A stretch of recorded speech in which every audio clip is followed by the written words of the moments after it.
Time to get buttery up. I have no idea when we're starting.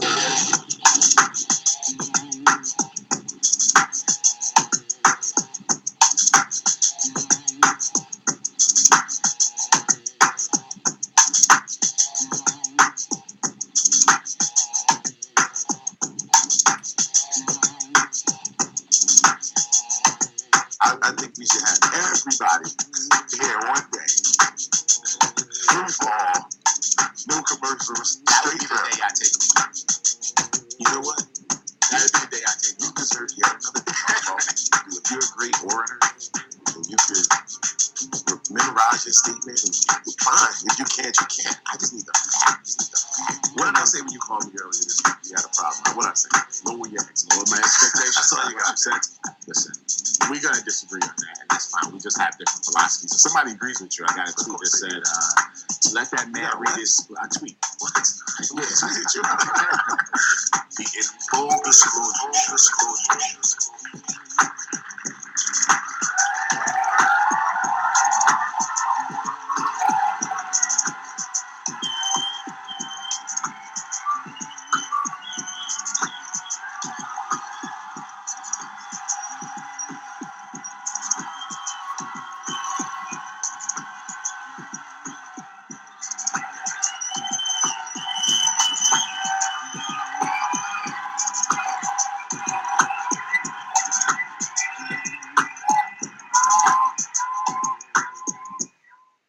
Coming to you live via Skype, it's the In Full Disclosure Show. I am your host, Mo Morris. Along with my partner, Mr. Rasul Sharif. As always, the third man in our crew is our resident engineer, Mr. Steve Wills. Please check us out at zenapp.com. Search All Access 660. You will find any and everything that you want to know about the In Full Disclosure Show. If you want to talk to my partner, you can always check him out at Rasul Sharif 60 on Instagram and on Twitter. If you like the smooth grooves that you will hear today, please check out Mr. Breeze DBL at Breeze DBL on IG and on Twitter. Last but not least, if you want to talk to me, you can always check me out at Mo Morris on Instagram and on Twitter. Today, November 13th, and a new day has dawned. Whether it's a dark day, or it's going to be a cloudy day, or whether it's going to be a sunny day, we will know over the next 4 years and 2 months. How are you, Breeze? I'm good, man. I'm good. Listen, you know, obviously we do a lot of talking about elections on this show. And obviously, you know, we just had our presidential election this week. And everyone knows that we were going to definitely touch on it again today. I'm going to let you start with your thoughts first before I give mine. What did you think, man? I was really shocked. I mean, totally. It goes without saying, let alone the pundits and I think, everybody in general. But I mean, total disbelievement. But I look at the real odd things. We were talking in full disclosure, off camera about the, ceremonies and things like that, how, they're going to be held and how they're going to be portrayed and dealt with. And, it's... to each his own, obviously. The country is divided, but if nothing else, it's the representation, and that's the one thing about Barack Obama, man. The man is just so regal. He has this thing about him in terms of how he represents and his the way he addresses things and the things that he has on his mind in terms of expression. But again, man, it's really total disbelief, really. But we will see, just like any and everything else, give the opportunity to those to excel. But right through here, I'm totally like disinterested in hearing anything right through here. I gotta, have all this whitewashing of the whole situation. We good? I think I'm starting to have some technical issues. Can you hear me clearly? Yes, sir. Clearly? Yeah. Okay. All right. I'm not hearing you that clearly. That's fine. So if you can hear me, that's okay. You're absolutely right about everything that you said. I'm going to break down a little bit about the demographics of who went out and voted.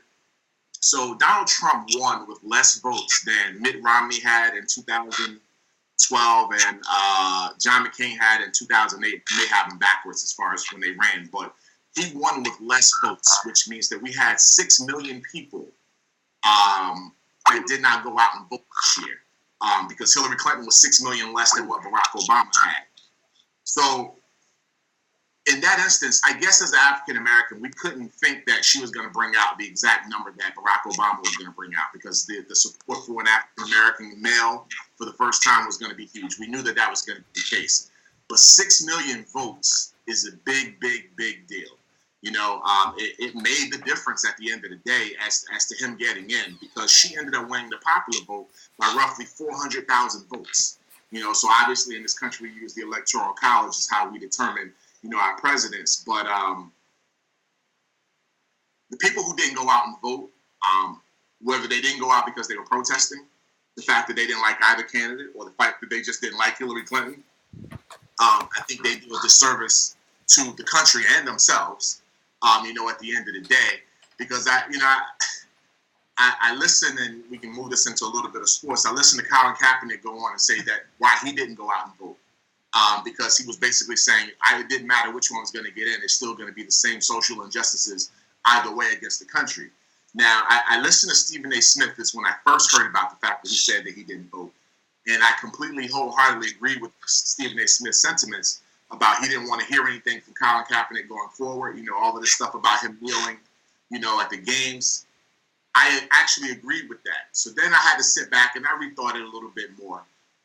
You know, and again, I still agree. I don't want to hear nothing from Colin Kaepernick. There's pretty much nothing that I'm going to support from him right now.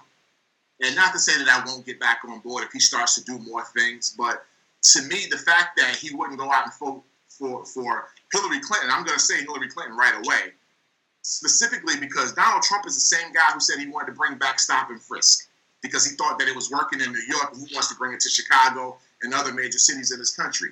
If you want to stop social injustices, that's the first thing on your agenda right there. It's a social injustice because they're putting black and brown men up on walls and looking in their bags. And it's been shown to be not unconstitutional. And they've also, and we stated this last week, realized that more white people that got stopped, they were more likely to have something of something that wasn't legal than opposed to people that are black or brown. So the fact that he wouldn't go out and vote specifically just for that in itself bothered me. So I don't want to hear anything. And then I heard from friends, oh, well, you know, Malcolm X didn't vote, you know, and how do you feel about him? I said, you know what? I didn't know that Malcolm X didn't vote. But two, if he didn't vote, I don't agree with Malcolm X on that either. Now, I'm not saying that I don't agree with his larger scheme of everything that he's done for this country, or he did or tried to do in this country. But that I have a fundamental disagreement on because we had so many people that tried to that fought for us to be able to go out and vote, and he didn't. So that just bothered me in a sense. Do you have any thoughts about that? Well, I concur with everything you're saying. I think it's just really unfortunate for the simple fact that even if you don't like either one of them, you had the independent. I think you have 4 candidates together. I think the thing is you have to vote. You know, nothing else is the fact of that right, as opposed to just letting it reach. But this is a situation where the people spoke. This is what you asked for, what you're going to get. But it's just really, it's so it's so one-sided. It's never a thing of implication, because now anything he does is either like it's a win for him. If anything he passes or gets through, it's going to be looked upon as a badge of honor. And if he doesn't, it's going to be blamed on the administration and how they work from the door. So, but 6 million people, that's a lot of people. And, to have that much disdain. And then it goes back to what we talk about on the show. Asking people why they didn't, and why you don't like one of them. When in time was America great to you? If it's not great to you now, when do you think it ever was? And just in terms of comparison to a state and time, But it's where we at now, man. In 4 years, bro, possibly 8. So, how are you?